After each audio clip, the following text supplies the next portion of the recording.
everyone. Good morning and welcome to the Northern Ireland Affairs Select Committee. This is our third session on economic growth, and I would like to welcome the Right Honourable Baroness Foster of Aghadrumsee and Chair of Intertrade UK. Thank you, Arlene, for joining us today. Can you set out the role of Intertrade UK and how you work?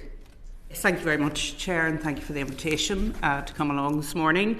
The board of Intertrade UK was appointed by the Secretary of State, and it's really there to advise and promote internal trade within the United Kingdom. When I say advise the Secretary of State about internal barriers that we will come across and how we think that those can be dealt with, to promote trade internally within the UK. So if there are problems, how can we fix those problems, and then how can we encourage people to trade across the UK?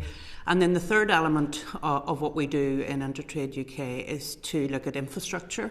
Are there better ways to connect all the different parts of the UK? So in that role, for example, we have heard from Belfast City Airport. We've had a presentation from them about their master plan for, I think it's 2040. We are engaging with Belfast Port, we're engaging with Larne Port to see what better connectivity there is for Northern Ireland and for the rest of the UK. So three elements really: advice, promotion, and then looking at infrastructure as well. And what advice? Obviously you've got that interaction with City Airport, with the port, with Larne Port as well. So have you presented this, as Intertrade UK presented this, advice and research to the government, or, what is there that you've presented to them? So in terms of what we have sent to the Secretary of State thus far, we sent him a general letter in, I think it was September, if bear with me, I have it with me here somewhere, and that was really around barriers to trade that were identified by, amongst others, the Federation for Small Businesses. You will recall their report that they carried out, and some of the recommendations that were made there. So we had a comprehensive letter sent to him off the back of that. We did, of course, engage with Lord Murphy when he carried out his review as well. We have written to the Secretary of State about specific issues, veterinary medicines, about vehicles and the difficulties that have arisen around vehicles coming across from GB into Northern Ireland to be sold. And there's a letter in the process at the moment around issues raised by the Road Haulage Association and the supply chain difficulties that they are identifying, particularly for manufacturers. So, for example, if a good is sent over from GB into Northern Ireland to be part of a manufacturing process, then all of those component parts have to be listed for customs, but then that good may well go back again into GB. So the question is, why have we all of this paperwork and bureaucracy associated with a good that stays internally within the UK, when actually the point of risk is when the good is sold? So do we move the point of risk from all of the component parts to the actual finished product? And surely that's something we should be looking at. So that's the sort of thing that we're looking at the moment. Has the government requested that you do any specific work, requested Intertrade UK to take up any? No, they haven't made any suggestions to us about specific work. Of course, we'd be very open to that if they did. And indeed, if this committee or the Lords Committee suggested a piece of work, we'd certainly look at that as well. All right, that's very good to know. Thank you. Robin. Thanks, Chair, and thanks, Baroness Foster. You mentioned your board, and when it was appointed, it's a very influential, well-informed Northern Ireland-centric board. Yes. Has the Secretary of State ever asked you to look at maybe bringing in someone from GB to strengthen those relationships? Because the title of the board is Intertrade UK, but it's a very Northern Ireland-centric group of well experienced individuals. Yes, and I take your point very well made. Your colleague, Lord MP, has made a similar point and in fact has written to the Secretary of State around that, because of course it is for the Secretary of State to appoint the board. I have indicated to the Secretary of State that I think it would be a good idea to have somebody on from a GB basis, because of course most of the difficulties in terms of people who stop trading are those within GB, particularly small traders, and I think that's what the FSB report was pointing to, that in their opinion small traders, one-man, two-man employers who really don't have the wherewithal or the space or the time or the resource to investigate what is needed to trade into Northern Ireland. Often it's not much, but they have this perception, so it's how we deal with that. And I think if we did have somebody on from a GB basis, that might help deal with that. Thank you, Chair. Thank you. Claire Hannah. Thank you very much. Just building on Robin's question, can you just clarify how the board was appointed? Was there a public appointments process and how long your term is? No, there wasn't a public appointments process. It was an appointment made by the Secretary of State, who then, I had been appointed, I think just to be clear, by the previous government. So I had been appointed by the Conservative government, then there was a lapse of time, and then the rest of the board were appointed by the current Secretary of State. Just for clarity, the board currently is Dr. Esmond Burney, Kirsty McManus, who's many will know from the Institute of Directors, Suzanne Wiley, who is the Chief Executive Officer of the Northern Ireland Chamber of Commerce, Roger Pollen, Head of Federation of Small Business, and Angela McGowan, who is a Director of the CBI in Northern Ireland. So they are all very significant people, I think it's fair to say, within Northern Ireland business, very well respected. But I absolutely take the point in relation to the GB basis. And how long are their terms and your term? 2 years. 2 years. Yeah. And so yours is 2 years commencing the second appointment? I'm not actually quite sure about that there, so Thank you. You'd have to ask the Secretary of State that. Can you describe the engagement you've had to date with businesses and stakeholders and any misconceptions you've picked up about trading goods and services to Northern Ireland? So at the moment, we have had, I think it's 4 meetings of the board. We have met with the Road Haulage Association, with Belfast City Airport, and our next engagement, I think, is probably going to be Larne Port.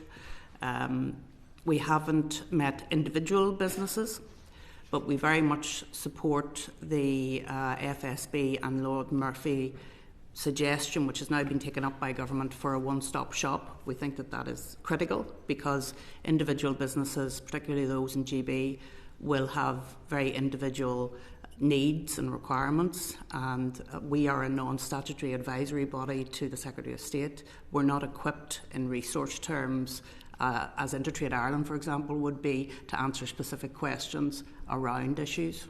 Have you done engagement with businesses in England, Scotland and Wales, or networks outside of the FSB? So we were granted a budget in the November budget, and our last board meeting we had a strategic discussion about where that money should be spent. It hasn't been approved by the Secretary of State yet in relation to our budgetary plans. However, I think it's fair to say that we're concentrating on research into what is happening in the market, and then secondly, we're hoping to engage with regional areas of GB in order to find out what is actually happening and what is it we can do to advise and promote. That is planned but not delivered. And have you encountered any common misconceptions about trading to our region? Well, as we haven't had any direct engagement with business, I think our evidence thus far has come from our members, obviously, in the board, who are all very well qualified and who look at these issues on a day-by-day basis, but also the FSB report, which did bring us evidence of difficulties in the internal market, particularly around barriers to trade. And to businesses in GB, will you be selling dual market access as a hook or an advantage for Northern Ireland and potential investment in Northern Ireland? Well, dual market access, we're concentrating on the internal market of the UK. Dual market access is more for a wider... It's for businesses who maybe want to have a foot and a base in other markets as well. Northern Ireland, many would see it as an advantageous location. Is that something you'll be able to promote? Well, and do you see it personally as an advantage for Northern Ireland? Part of our first letter to the Secretary of State was saying to him that we felt that there was a need to delve deeper into the dual market access piece, because I think there's been a lot of talk about dual market access, but we want to look at the data around that, and that's part of our research, hopefully, our research base when we get it. But for those companies, and when we speak to the Road Haulage Association and those who have given evidence to us, they do not see it as a huge benefit for them, but then they're dealing principally within the UK internal market, and I think that's possibly why they don't believe that it's something that will help them in doing their business, because they believe they need to sort out the barriers coming from GB into Northern Ireland rather than the dual market access piece. The UK government who appointed you thinks it's an advantage, and the UK government who reappointed you, the current one, thinks an advantage. Do you think it's an advantage for Northern Ireland? That's why we want to do the research and the data into the dual market access, because, as I say, we're principally looking at internal market, UK internal market piece. We also want to see if the dual market access will attract people into Northern Ireland to do business in Northern Ireland, and to do that, we need to have the research, and that's why I'm really pleased that the Secretary of State has allowed us to have that budget, because up until then we had no budget, and we were relying on the goodwill of the board members to come in and do all that they had to do. And as regards the post-Brexit trading arrangements, the Windsor Framework, do you see your role as making the Windsor Framework work, or as disrupting those arrangements? No, it's certainly not disrupting the arrangements. Do you see your role as role as making them work? My role is to identify the barriers, and then to, if possible, to suggest solutions to those barriers, and that's why I'm focusing so heavily on the research piece, because then we can find out what the problem is, because there's no point in fixing a problem unless you know what it is, and then suggesting solutions to those. And we've had some good suggestions from those that we've met with thus far. So, as I say, the Road Haulage Association have made that very fair point, I think, that we should move the at-risk point from the various goods that go into a manufacturing process to the finished good, because I think that would be a much better way to deal with the issue. So in that context, I think that's part of a solution-based approach. And anybody that knows me and what I try to do in politics, it is about trying to find solutions to difficulties instead of bemoaning problems, actually try and find solutions. But for clarity, you don't think it's the role or part of the role of Intertrade UK to make the Windsor Framework work? No, that is what we're trying to do. We're trying to find solutions. We're trying to find solutions for trade. We want the internal market to work. We feel that there are barriers already there. There has been a lot of work done to try and identify those barriers to date. We think there's more to do, and we're going to try and do that. You've spoken on a number of occasions about triggering Article 16 and other disruptions. Is that a view of Intertrade UK, or is that a personal view? Well, I think you'll find that was in my political role. I'm here as chair of Intertrade UK, who have absolutely no view on the triggering of Article 16, and it hasn't been discussed at any board meeting. And can you talk through what would be the board meeting, what would be the protocol? Do you have a conflict of interest policy, and how would you address disentangling your political pronouncements from interventions on behalf of Intertrade UK? Because we don't talk about politics at Intertrade UK, we talk about business, we talk about trade, we talk about... Which would be impacted by the triggering of Article 16. Sorry. Businesses, I didn't hear you. Businesses who would be impacted by further disruption, including by the Article 16 triggering and other interventions. So it's not politics; it's about the impact on businesses. Just if you could set out what any conflict of interest policy, and how have you discussed reconciling views that individuals might express outside of their work, and how they would reflect on Intertrade UK? Well, I think we're all very mature people in the board. Everybody knows where everybody comes from. Everybody has a particular view on Brexit, the protocol, the Windsor Framework. We're all dealing with that. Everybody has made their declarations of interest when they were appointed, as I did. And so I don't think there's any surprises to any of us when we have these discussions. And I have to say, all of the discussions to date, I'm very pleased to say, have been very constructive. And that's the mode that we address these board meetings in, because we want to make a difference for businesses. We're all in this game on a voluntary basis to try and help businesses do trade within the UK and to grow the economy. And I know that's the subject matter of your inquiry, and that's really what we want to do. Thank you. The time is of the essence, so Gavin. Thank you very much, and good morning. Baroness Foster, it's lovely to have you here, and thank you for the work you are doing. Infrastructure, you mentioned infrastructure, and you mentioned City Airport in my constituency and their master plan for post-retirement, it seems, in 2040.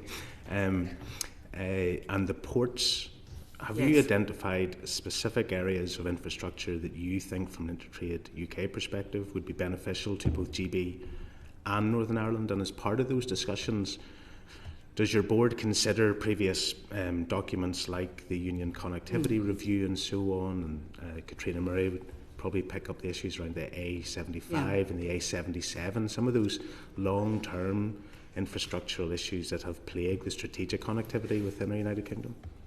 Yes, and thank you. And we're just at the beginning of looking at the infrastructure part. And as I say, we did have a very good presentation from Belfast City Airport where they talked about their plans. We're looking forward to engaging with Belfast Port and Larne Port.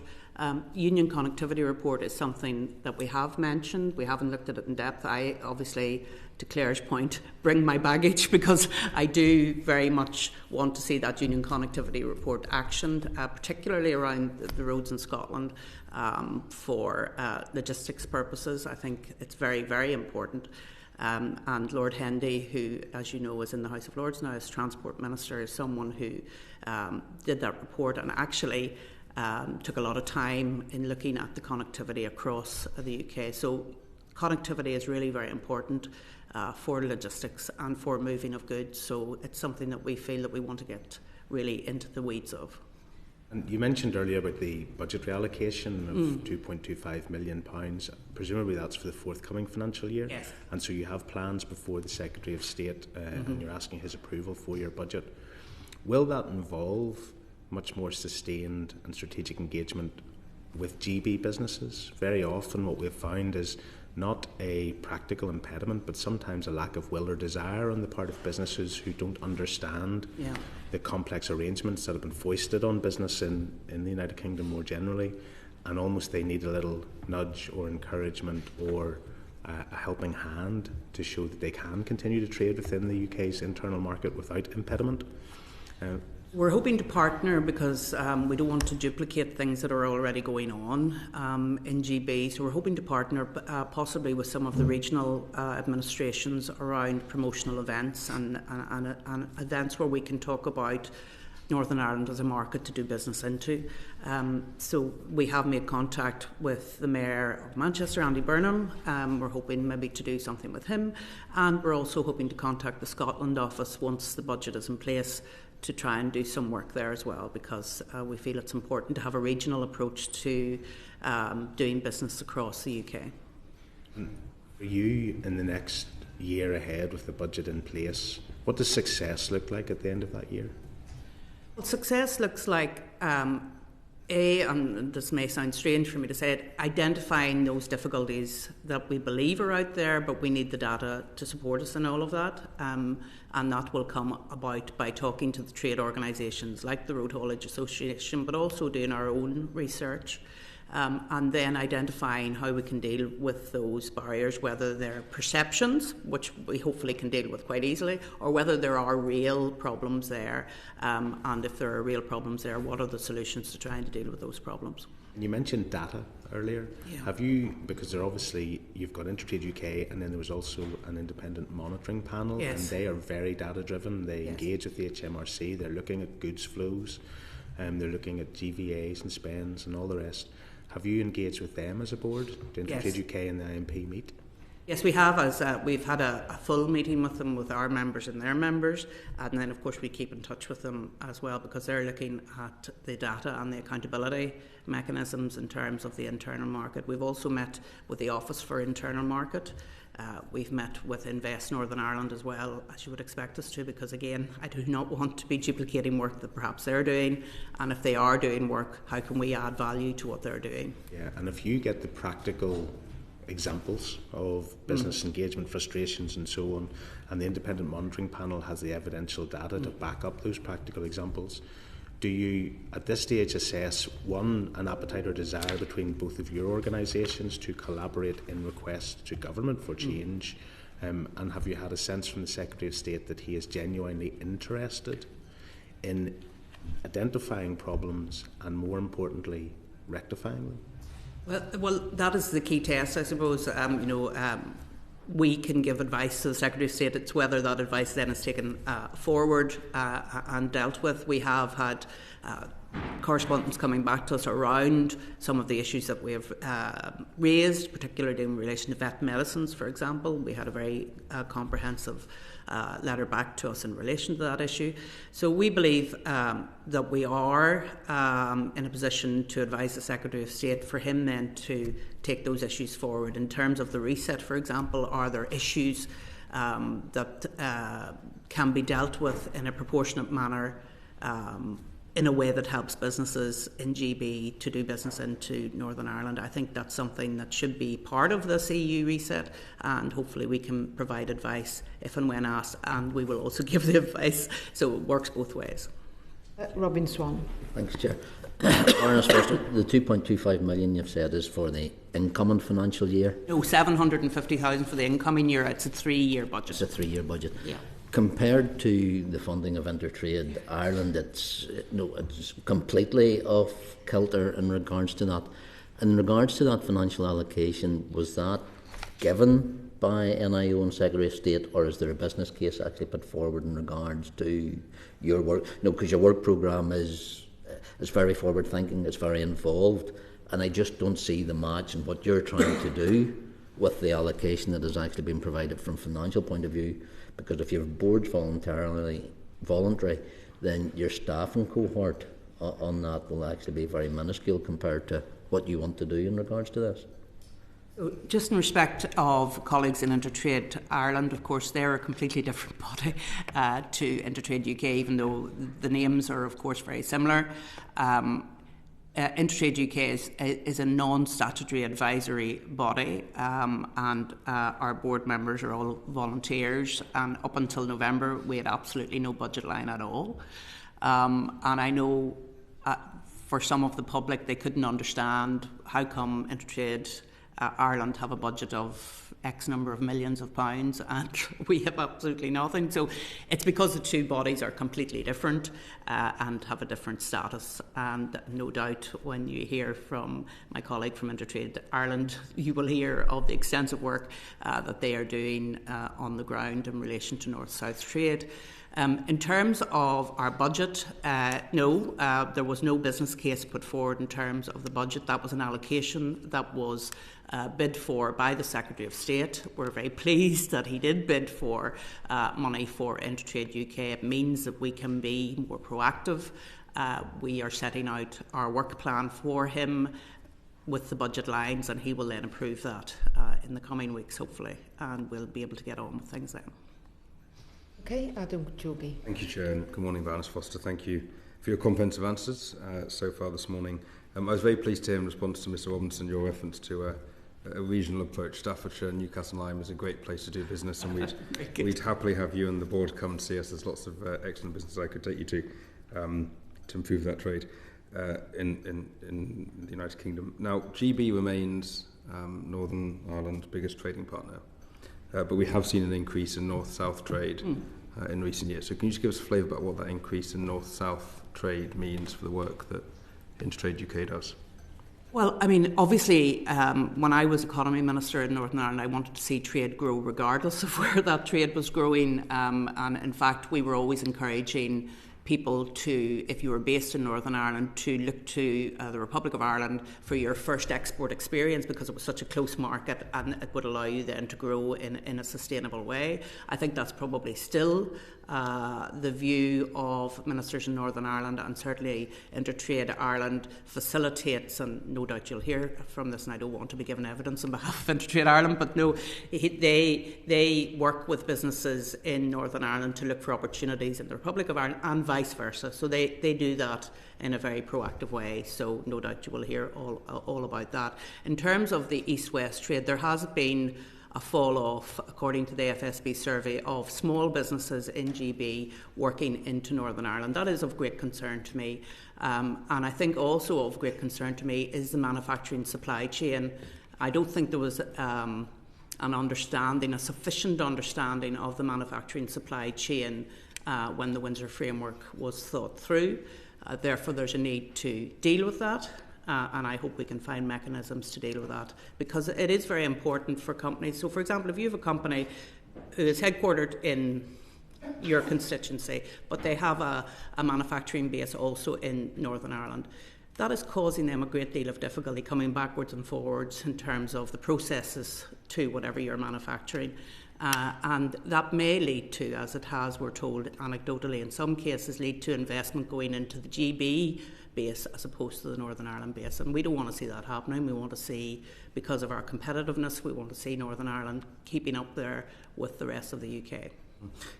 In relation to your point about trade anywhere, can I just ask what engagement the board will have, has had, may think to have with departments across government? Because as you know, the trade minister, Sir Chris Bryant, travelling the world doing lots of things. I'm particularly interested in the Commonwealth, the potential the Commonwealth has to boost trade, both internally actually and also generally the UK economy. So I'm just interested to know what thinking you've got as a board to sort of make sure that you're part of the government's trade agenda. Yeah, so this is something probably for the future, but this is where Ms Hannah's points come in about dual market access. So at the moment we're focused very much on the internal trade within the UK and the barriers that are happening at the moment. But if you're looking at international trade, then you're looking at the dual market access piece, and I think that's where that comes in, as opposed to the coming backwards and forwards across the Irish Sea, where the difficulties are at present. Just lastly, for me, we all know that there are different views on the United Kingdom's departure from the European Union, why, what, the impact and the rest. We also have to make a success of it. That's important for everybody. So for some of the concerns and the particular impact that leaving the European Union has had on Northern Ireland and Northern Irish businesses, what is InterTrade UK doing to help make sure that those businesses get the support they need? I think to navigate quite choppy waters. One of the complaints is that they aren't heard, and that's the first stage of raising problems. And I think it's very important that we facilitate those businesses who may have a problem. You see, the difficulty is if you're going against the grain as a business and raising issues and complaining about things whilst others are saying, no, it's great and it's what we need, you may hesitate in putting your head above the parapet. We want to say to people, you know, you can come and have a conversation, approach us and raise your voice if you have a problem, because we do feel the problems need to be identified, because unless you identify them, then you're not going to be able to try and solve them. I'm not suggesting we're going to be able to solve all of the difficulties. I'm not saying that for a moment, but what I am saying is if you don't raise them, then there'll definitely not be a point of trying to deal with them. Just lastly, Chair, if you don't mind, and not Baroness Foster to take you back in time, but can you just give us a flavour of how engaged and interested the current Northern Ireland executive is in the work of InterTrade UK? We haven't had any engagement directly with any of the ministers in the executive and InterTrade UK. However, we have had an engagement with Invest Northern Ireland, which of course is the principal body that deals with economic development. Thank you. See you in Newcastle Lyme. Sorry? We'll see you in Newcastle I look forward to the invitation. Robin Swan. Thanks, Chair, and thanks again, Baroness Foster, in regards to that. And you've touched on it in previous answers, and just in regards to those complexities that flow out of the Windsor Framework. It is an ever-moving feast. There's additional bureaucracy, there's additional checks being brought in. have your role as a body in keeping that information and actually engaging with businesses to make them aware of those complexities? I'm just trying to get your, I suppose, your interaction as an organisation with the likes of the Trader Support Scheme, Lord Murphy's report you mentioned. How influential or how involved are you in trying to shape those messages and getting answers to the challenges that businesses are facing? So when there are changes at a European Union level that are applicable to Northern Ireland, I think we are concerned that those are made, that there's a good level of knowledge within the business community about what is required, because ICS2 is a good example of the changes to haulage that come in at the beginning of the year. Those brought a lot more bureaucracy for companies, particularly haulage companies, so there's a need to have more openness about that, I think. From our perspective, we're not there to promote the changes at a European level. What we're there to do is advise on the impact, perhaps, of those changes when they're actually put in place, and whether they're proportionate, and if they're not proportionate, can we deal with that in a practical way? Because Intertrade UK is about trying to find practical solutions. We're not there to solve all the problems of EU's exit from, our exit from the EU. You mentioned there about being solution focused, and you mentioned meeting the RHA and FSB, where I think as two organisations have been very proactive and engaging and actually looking to solutions. Do you find their expression to you that NIO or even government isn't listening to their concerns, and therefore that's why they're going to have to come to you almost as an intermediary to get doors open for them? Well, I hope that we are an intermediary. I hope we are helping people to get access to those who are involved in the EU reset. I think it's really important that the practical outworkings of the Windsor Framework are reflected back into government, and I hope that we can help with that. But again, we are only a board which meets on various occasions. We have a secretariat that is in the Northern Ireland office, but it is separate and is kept separate, and we're trying to do our best with the limited resources that we have. Okay, thanks, Chair. Okay, Katrina Murray, final question. Again, thank you for spending time with us today, Baroness Foster. And you've probably already touched on parts of the things that I'm going to ask in your responses to Mr. Jogi and to Mr. Swan. But one of the things we are very aware of is that the Northern Ireland economy is a lot more SME based than it is particularly within GB. And in addition to having to deal with a different regulatory framework, that the impact of that regulatory framework on SMEs is certainly something that we would be much more concerned about. Is it part of Interstate UK's work plan on how you were able to deal with this very specific Northern Ireland issue?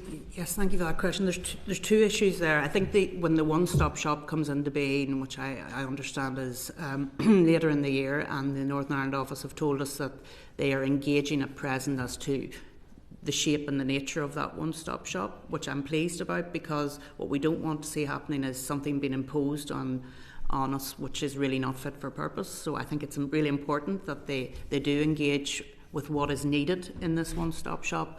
And secondly, we hope to work, as I said, with different regions which supply goods into Northern Ireland, but where small businesses in those regions may have difficulties, because we think if we do that and work with the different regional areas, that they can help us to identify those small businesses that may not now be doing business with Northern Ireland for quite understandable reasons.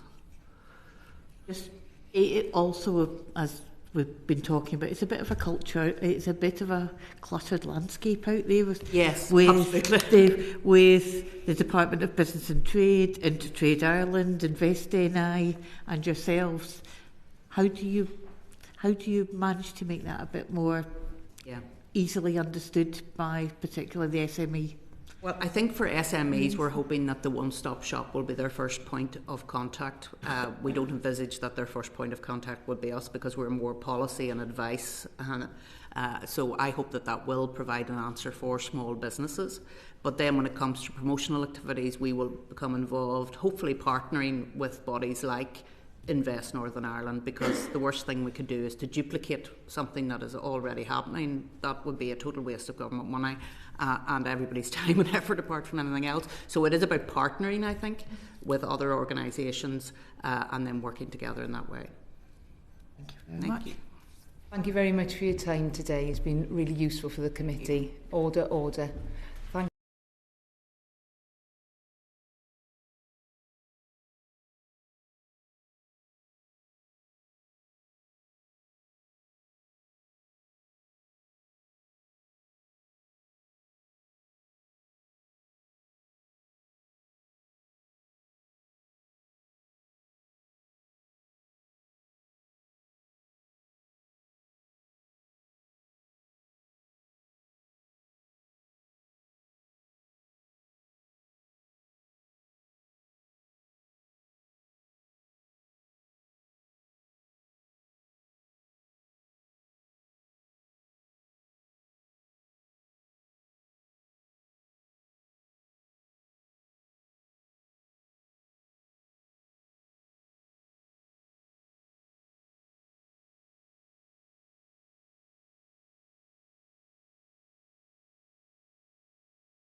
This is panel 2, and we welcome Colin McCabrey, Director of Trade at InterTradeIreland. Good morning, Colin, and thanks for joining us. Morning, thank you. Can you set out the role of InterTrade Ireland and how you work? Yeah, absolutely. Firstly, thanks very much for the opportunity to join you here this morning and give evidence. So I'm sure many of you will be familiar with the work of Intertrade Ireland, but for those who aren't, just briefly, we were established under the Good Friday Agreement, and we're the only organisation with a direct legislative mandate to lead economic development across the island of Ireland. And we do this by having a number of strategic priorities in terms of leading all-island economic collaboration, boosting competitiveness and productivity, driving all-island trade, accelerating innovation, entrepreneurship and enterprise. So that aligns with both policies of the Irish Government and the Northern Ireland Executive. There are similarities across both policies in regards to the focus on productivity, competitiveness and innovation, market diversification and export, and particularly focusing on the growth of Indigenous businesses. For background knowledge, our funding model as a body is that we're 2/3 funded by the Department for Enterprise, Tourism and Employment through the Government of Ireland, and then 1/3 funded through the Department for Economy in Northern Ireland. In addition to that, we have funding from the Irish Government Shared Island Initiative, a €30 million initiative which we developed and deliver in co-partnership with Invest Northern Ireland and Enterprise Ireland. So in terms of a public body, our reporting models are like we're Strand 2 under the Good Friday Agreement, so we report into the North-South Ministerial Council. We've sectoral meetings there with both Minister Burke from the Irish Government and Minister Archibald from Minister for the Economy in Northern Ireland in attendance, and we align our strategic priorities and report on progress through that structure. We have 12 board members who lead our strategic direction. 6 of those are nominated by the Northern Ireland Executive and 6 by the department in the south, but they're all business thought leaders representing in both jurisdictions and guiding our strategic direction as a body.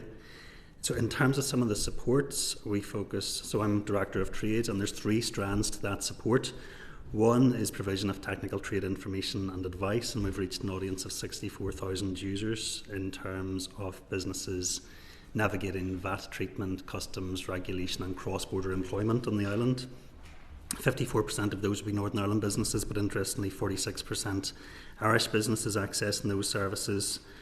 We help businesses to develop trade through sales, so researching the market, planning their exports cross-border, and then growing their exports, and we link businesses into commercial opportunities in terms of public tenders and supply chains of larger businesses. And Colin, you've mentioned your engagement with the Northern Ireland Department for the Economy.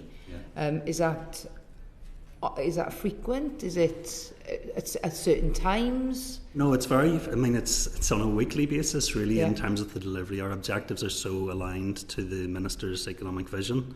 So we have the formal structures, obviously, through the North-South Ministerial Council and the sectoral meetings. We also have a structure of what we call oversight and liaison, where we meet with the two parent departments in terms of progress and operational delivery.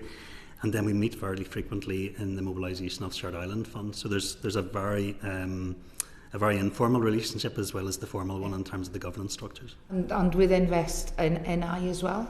Absolutely, yes. Yeah. So there's commonality there in our approach. So we sit alongside Invest Northern Ireland on the Northern Ireland Export Forum. We sit alongside them in the Department for Economy on things like the Minister's Special Action Group for Social Enterprise Development and the Minister's Special Action Group on US tariffs. How do you see your role in relation to Intertrade UK? I think we're fairly complementary of supports. I guess we share the commonality of name in terms of Intertrade Ireland and Intertrade UK. Which does it cause confusion? It's causing a wee bit of confusion. But I think in terms of, there's a distinction in terms of the remit. I think Intertrade UK is an organisation that's an advisory body to the UK government. Intertrade Ireland is an agency with a range of supports and grants available to businesses to enable them to grow trade, innovation and entrepreneurship across the island.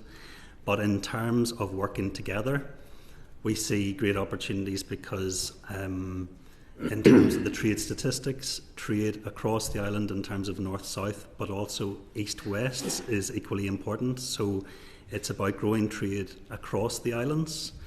So in terms of cross-border trade, for example, we have supported businesses from Ireland to access the Northern Ireland market. We had one good example of that, an Irish manufacturer of steel tanks for the dairy industry. They got a good contract in Northern Ireland and then they were able to sell into sort of connections into Scotland, so it developed that east-west, but it was literally about scaling that business on the island first. And similarly, Northern Ireland businesses, we have, for example, Longmeadow Cider and apple juice manufacturer in County Armagh. We helped them grow and scale their business by selling into Ireland. We got them into the 52 Marks and Spencer stores in the south of Ireland, and on the back of that they've scaled their business to grow off the island into GB. So back to your question, Chair, in terms of working with Invest NI, our remit is very much about cross-border growth and scalability, and then encouraging those businesses to access the services of Invest NI for export off the island.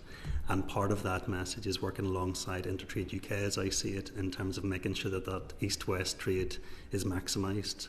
Your work streams and, focused on clustering sectors, they're aligning with the NI executive and UK government's priorities for growth?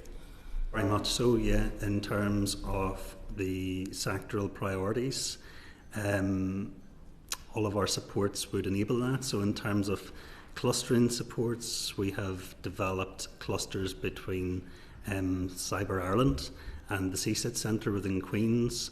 We've developed clusters around oncology and a number of other clusters that all deliver against sort of the key priorities in the UK industrial strategy and the Minister's economic vision. And there is actually more alignment in those and the Irish government priority sectors as well. The one nuance in that, I guess, is that so many businesses in Northern Ireland are SMEs, that the SIC classification codes that we use, businesses are sort of required to then identify one specific sector. But because they're primarily SMEs, they maybe have an element of advanced manufacturing and other types of industry. Yeah, of course. So the SIC codes don't necessarily reflect the extent of the priority sectors that are existing in Northern Ireland. What we would say is there's probably the sectors of priority, there's probably an element of them across all SMEs. So it's how those priority sectors are become an enabler to SMEs in their growth journey. Thank you. Gavin Robertson.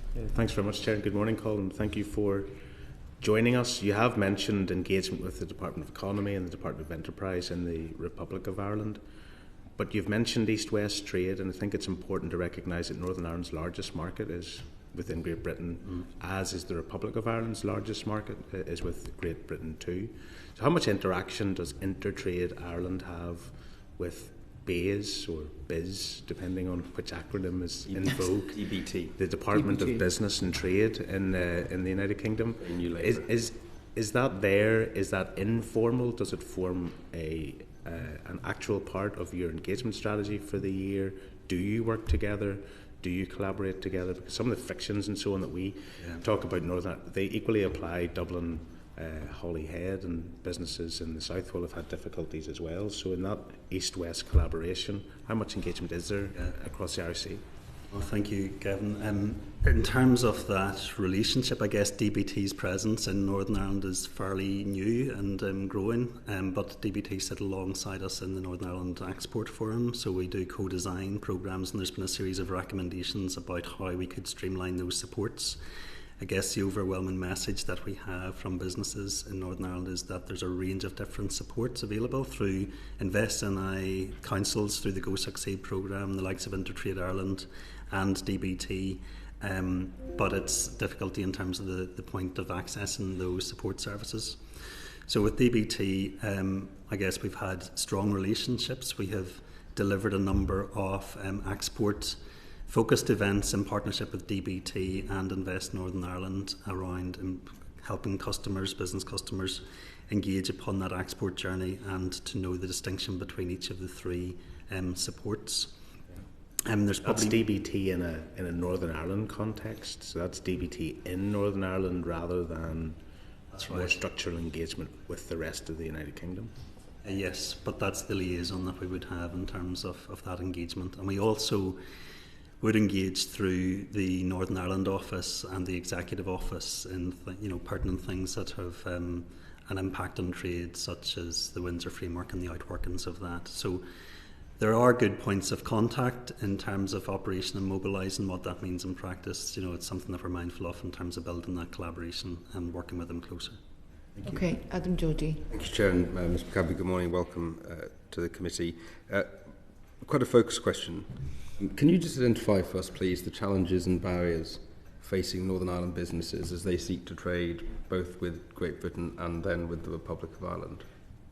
Yeah, sure. So I guess from a Northern Ireland perspective, what we have found, and I've said already about the extent of businesses that are SMEs, and a fair proportion of those are smaller micro businesses with even less than 10 employees. So what we find in our evidence, we do surveys of businesses every quarter, 750 businesses surveyed across multiple sectors, and what that persistently tells us is that cross-border traders have higher growth, have stronger sales forecasts, and they have a higher growth margin in their businesses. So the opportunity is really to grow their exports, and when they do grow their exports, they're working in dual currency, obviously between Northern Ireland and Ireland, and then we can grow their exports from there off the island. There's opportunities in terms of sales and commercial opportunities, tenders, and I talked about accessing supply chains to larger businesses, and there's a big focus on that, not only because of sort of trade, wider geopolitical trade challenges, but also in terms of sustainability movements within larger businesses around nearshoring supply chains. But in terms of barriers, I think the barriers are probably reflective on a Northern Ireland context of what you are trying to address through the UK industrial strategy.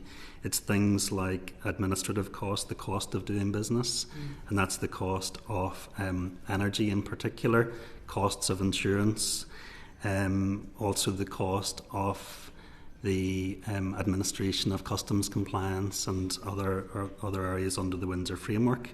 What we would say to businesses, though, if you're going to trade and you're looking to scale your business and export, you're going to have an element of compliance, well, full compliance obviously, but an element of being ready and investing in your compliance and your customs and regulatory compliance. So that is just part of international trade as well. So we're not seeing that as a negative. We encourage businesses to embrace it, because to grow their business, they're going to have to continue that journey. Other barriers, I guess, specific to Northern Ireland and Ireland challenges with recruitment in terms of labour supply. That's particularly pressing in terms of some of the border counties. So if you imagine if you're in Londonderry and you have an opportunity to recruit, and your sphere of influence in terms of your catchment area would extend into Donegal, there is readily available of supply there for your business. But we find that businesses are not opting to recruit from the opposite jurisdiction just because it will require them to administer 2 payrolls, and there's different conditions, and there's also differences there in terms of pension compliance. It's and things easier like that. not to. It's easier not to, but it's a bit short-sighted in terms of trying to meet the undersupply of labour, particularly in those border county areas. Other things that still impede businesses are we have challenges around the mutual recognition of qualifications.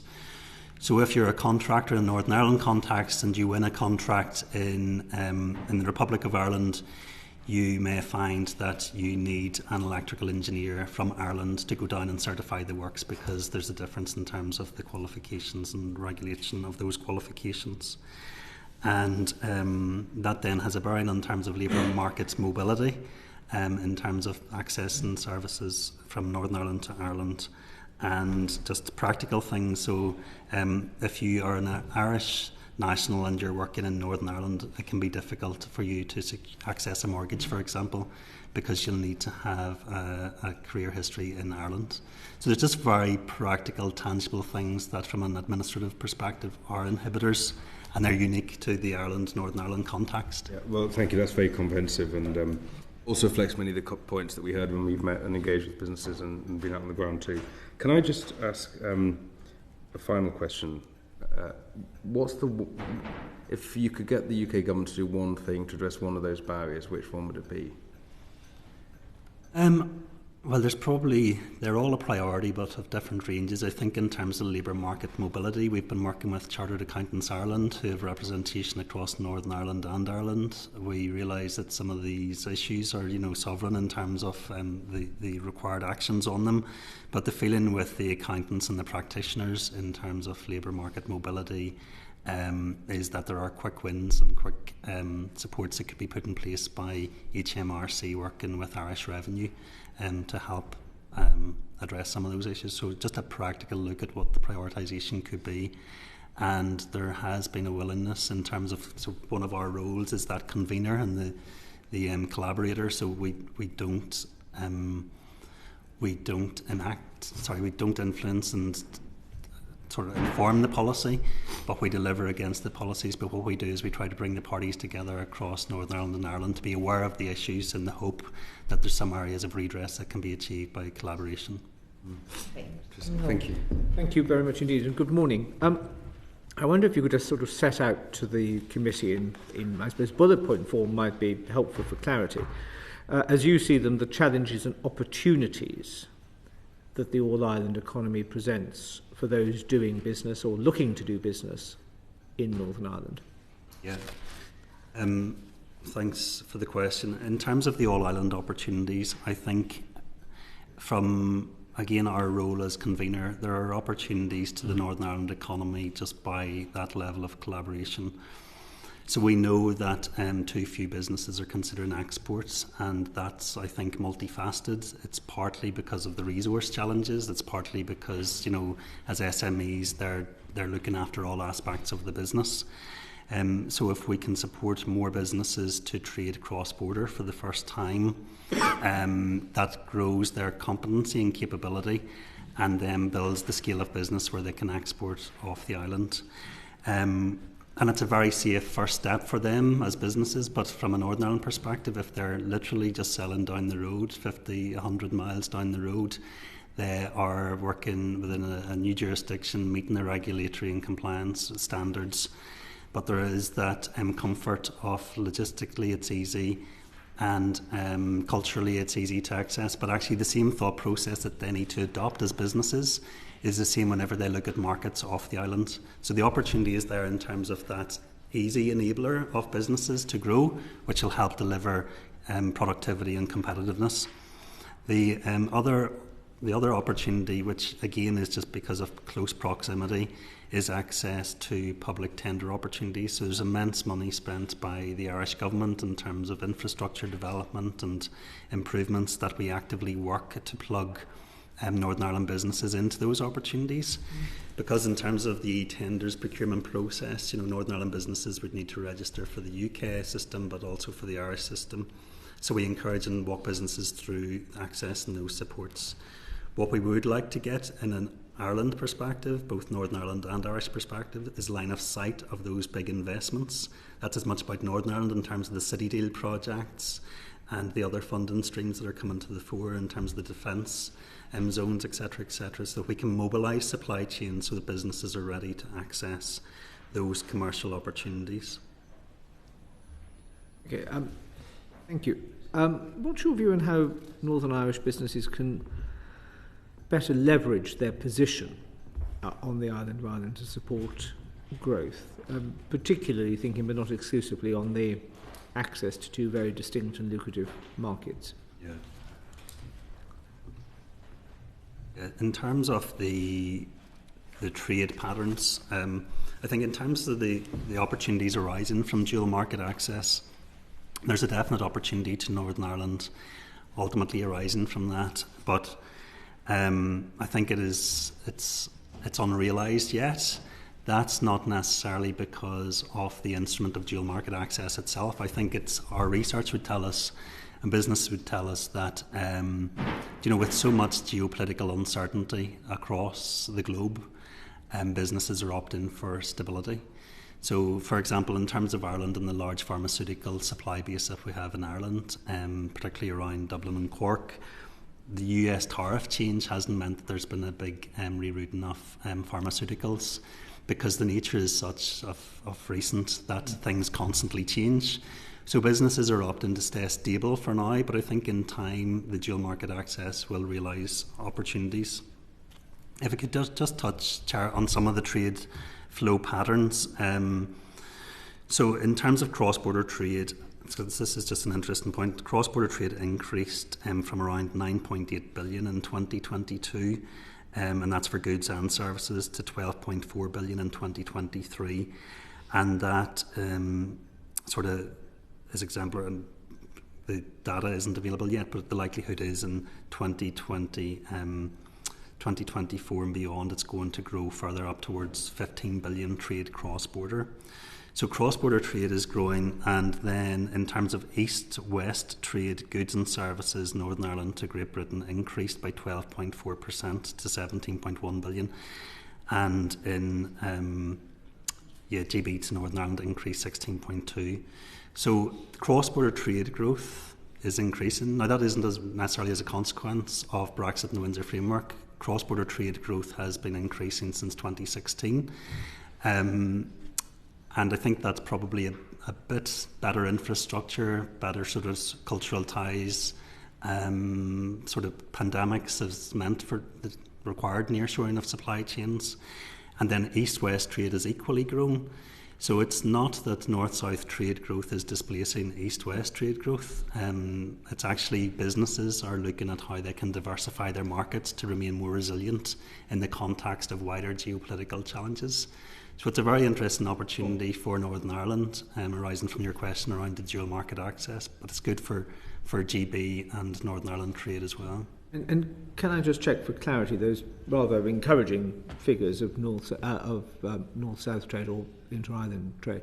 Was that specifically value from north to south and not two-way figures? They are two-way figures. So do you have a split as to what the value is from north to south? Not with me, but I'll get that for you. Happy to follow up after the committee. That would be, I think, helpful just to sort of see what the balance is. Sorry, Chair, I think the east-west balance, Colin, would be useful as well of what's going east-west and west-east. Yes. So we get around the picture. To see if there's a sort of dramatic tilt.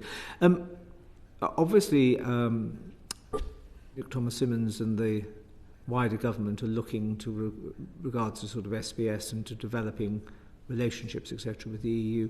Do you pick up any sort of press pause button commercially on initiatives to see how that settles down and when it might be delivered and what, if any, regulatory barriers it might reduce or indeed remove? Yeah, I guess in terms of the SPS agreement in particular, the hope is that can be accelerated. It would reduce a lot of administrative barriers for businesses. So, I appreciate that, but the question is, are people sort of saying that this is a very fluid situation? We think we know what the direction of travel is. We think we know what the landing spot is. Let's just hold off investing in kit, software, whatever, in order to overcome, in inverted commas, barriers, which hopefully may very well be temporary. Well, I think there is an element of that, but at the same time, businesses are having to make the investment to remain compliant for now. I'm sure you'd be familiar with ASDA in terms of some of their recent communications about the need to remain compliant with the not for EU labelling into Northern Ireland, when really in terms of their retail distribution it doesn't exist beyond the border of Northern Ireland. So they are required to make that investment, but knowing hopefully when the SPS checks and everything are materialised, that investment will be null and void really on their part, and there's probably many other businesses like them. So it's a hard one to answer. It's probably on a business by business case, and you find a lot of these are specific to their own particular supply chains. Yeah, now I think colleagues and I would welcome your thoughts as to your assessment of the effectiveness of UK government policy supporting NI businesses to operate cross-border. And then allied to that, your assessment as to whether the UK government, the executive and indeed the Irish government are providing enough effective, to use that horrible phrase, joined up policies to maximise opportunities such as industrial clusters. Okay. Maybe take the first one in terms of supporting businesses. I've touched on it already in terms of the range of supports that are available across the range of agencies. The difficulty that we hear from businesses is knowing how to navigate those. So, for example, in a Northern Ireland context, you have Northern Ireland Business Info, which is administered and managed by Invest Northern Ireland as the one-stop shop of support for business information and advice. InterTradeIreland, we have a trade hub which is specific about north-south trade matters. That's the site that's supporting 64,000 businesses navigate customs, regulatory, VAT treatment and customs matters on a north-south basis. Then you have the Business Growth Service, which is a relatively new initiative developed by the Department for Business and Trade that is trying to penetrate Northern Ireland, and we're promoting that. So you can see how a number of touch points exist for different agencies. The latest one then is the announcement in the budget that there would be a one-stop shop for trade matters on an east-west basis. So I guess all of the support is there, and it's all very plausible support for businesses, and it's the right support in the right areas. The challenge is just how you bring that all together under one umbrella so that we're not duplicating, not so much that we're duplicating services, because we're not, there's very distinct strands of activity, but how we are making our communication messages effective and efficient to reach the businesses, and so they can navigate effectively. Would your hope be that the creation of the one-stop shop would sort of maximise the bang for the buck? Absolutely, yeah. Now, cumulatively, really. Yeah, we're very supportive of the one-stop shop, but bring it all together so that there's a one-stop shop for east-west matters and north-south. Because from a business perspective, if they are trading, it's likely that their supply chain is going to be north-south and east-west. So it's very hard to take one in isolation from the other. So that does sort of echo in terms of, you mentioned the Irish government and joined up policies. I think because of what I said at the start in terms of the mirror sort of policy priorities in Ireland and Northern Ireland, there is good opportunities there to grow clusters in particular. So Ireland, I would say, is fairly more established in some of its clusters. Northern Ireland has sort of more fledgling networks that have definitely the ability to become clusters. But say, for example, there was talk of a health and life sciences cluster in Northern Ireland whenever there's a very strong one in Galway, and it makes sense to bring that learning together in an island context. Similarly, I mentioned oncology. We're working with Queen's University Belfast and UCD in Dublin around that research and how we could work with industry to commercialise some of that research. So again, these aren't research for research sake clusters, they're trying to commercialise it for businesses. But if you can achieve that on a north-south basis, you're increasing your scale and capacity of the clusters in Northern Ireland, that then indirectly contributes to your East-West UK strategy around cluster development. Okay, I'll bring in I just have one sort of final question, if I may, and it's very brief, which is enough being done to exploit the sort of the Celtic fringe that devolves, Scotland, Northern Ireland and Wales, when automatically defaults to what is Westminster doing, but is there sufficient business focus supporting growing collaboration between?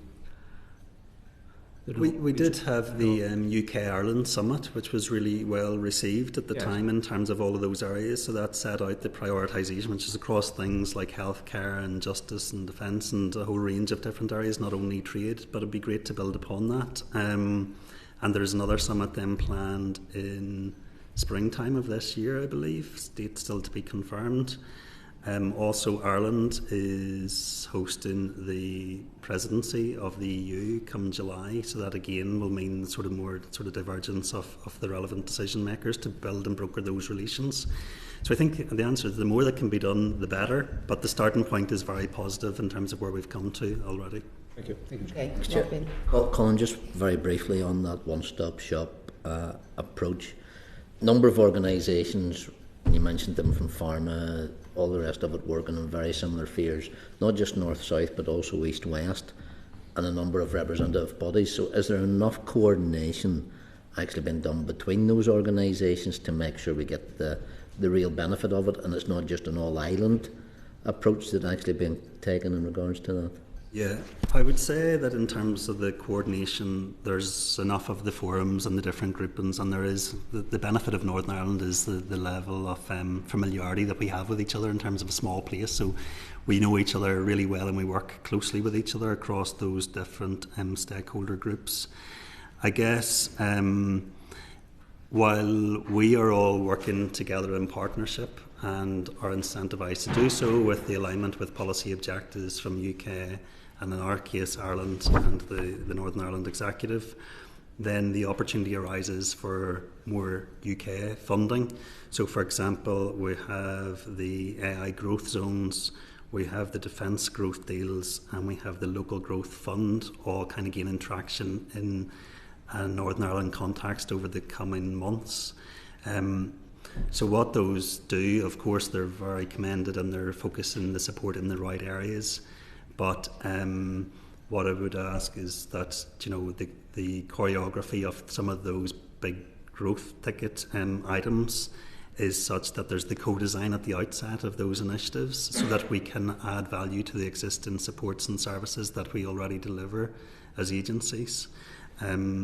So one example of that is the Local Growth Fund, which is a 45.5 million investment per year, and that's replacing the Shared Prosperity Fund at the end of Shared Prosperity Fund ends in March, the end of March, and it's replaced by the Local Growth Fund.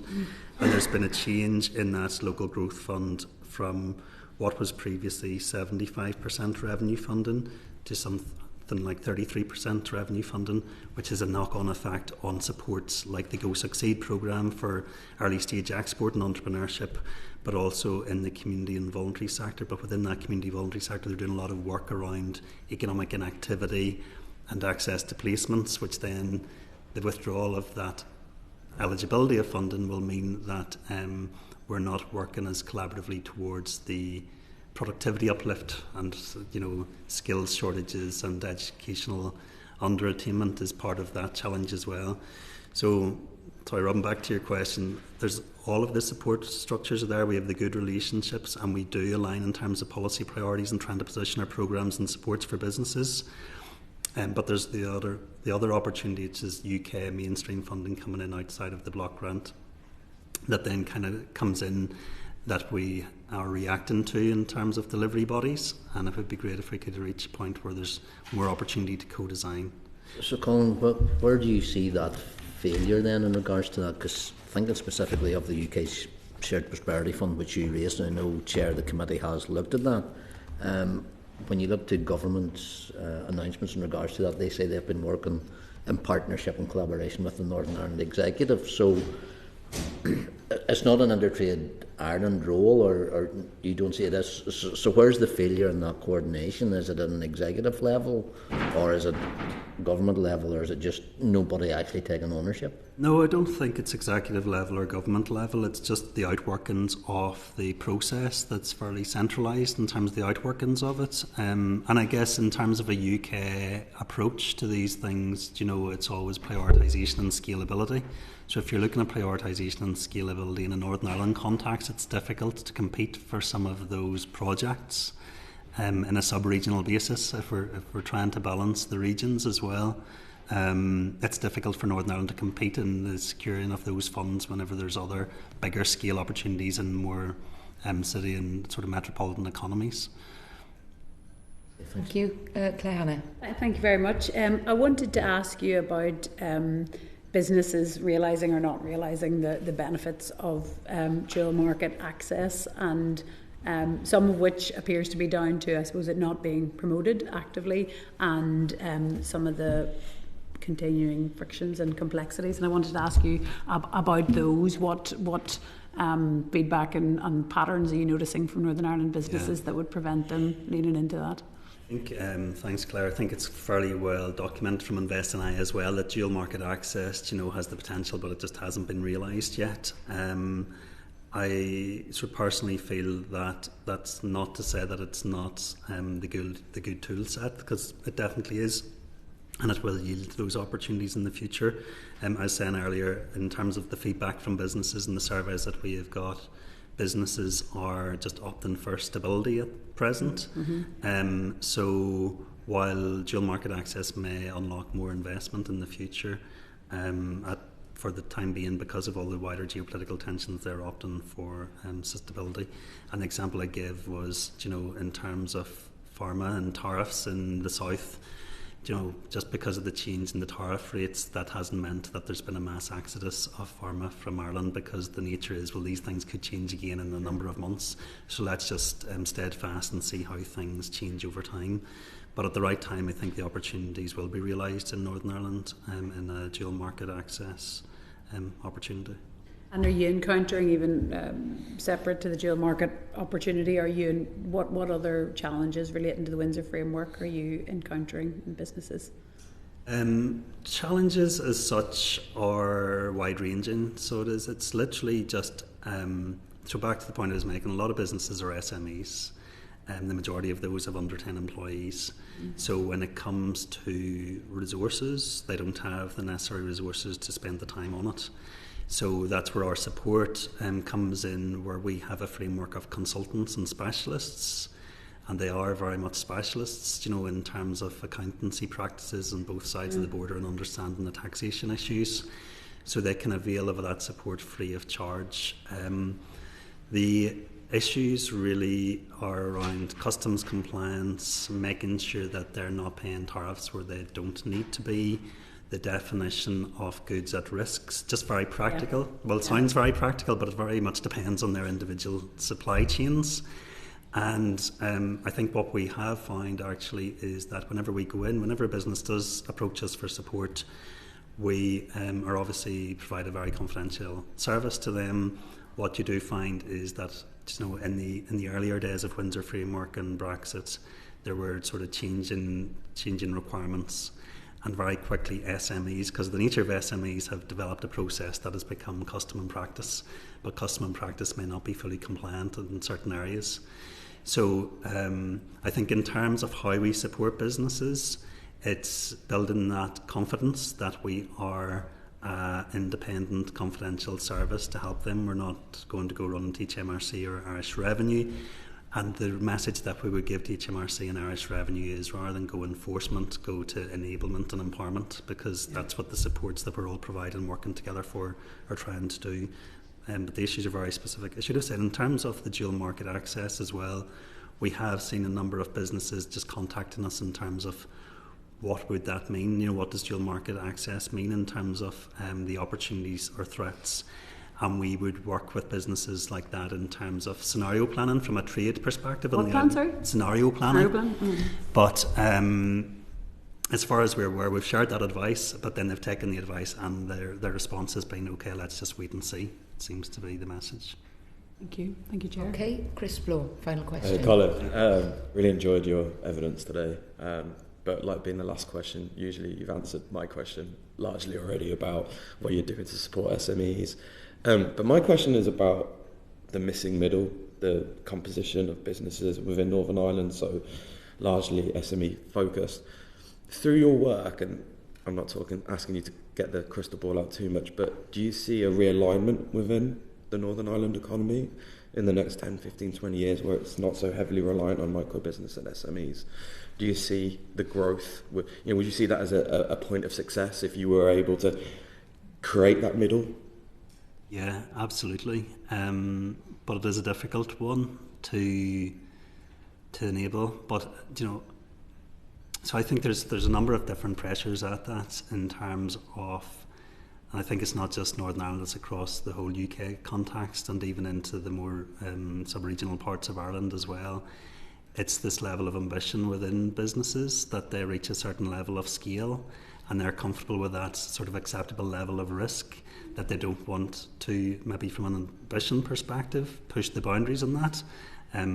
I personally call it the BMW syndrome. They've reached a nice quality of life and everything's manageable, and why would they scale the business up? So there's maybe an element of ambition, which is the challenge for that. The other element is workforce and labour, and if they can't scale the business through the appropriate skill sets, then how are they ever going to, even if they do have the ambition, how are they going to realise it? And if they can't get the labour, then maybe they're looking at automation and robotics and AI. But that in itself is a risk to those types of businesses. So how are they going to finance and invest that? So they kind of close the circle fairly quickly. Well, let's just maintain this level of growth that we already have. But if we can break the mould by getting the growth sectors and working with those growth sectors like AI and advanced manufacturing as an undercurrent of everything, cybersecurity, and grow businesses through practical supports, I think that's the only way. So all of what we do de-risks businesses in their growth and expansion and their decision-making process. And I think the UK industrial strategy does that really well in terms of the key sectors. But back to what I was saying, there's elements of those key sectors that a business themselves may not identify themselves in that strategy as a key sector, but definitely those sectors will be the enablement of their future growth. But that would be a fantastic place to be. But because of geography and different barriers, I'd like to think we'll achieve it, but it's been a hard one to crack between now and the decade since. Okay, that brings the session to a close. Thank you very much.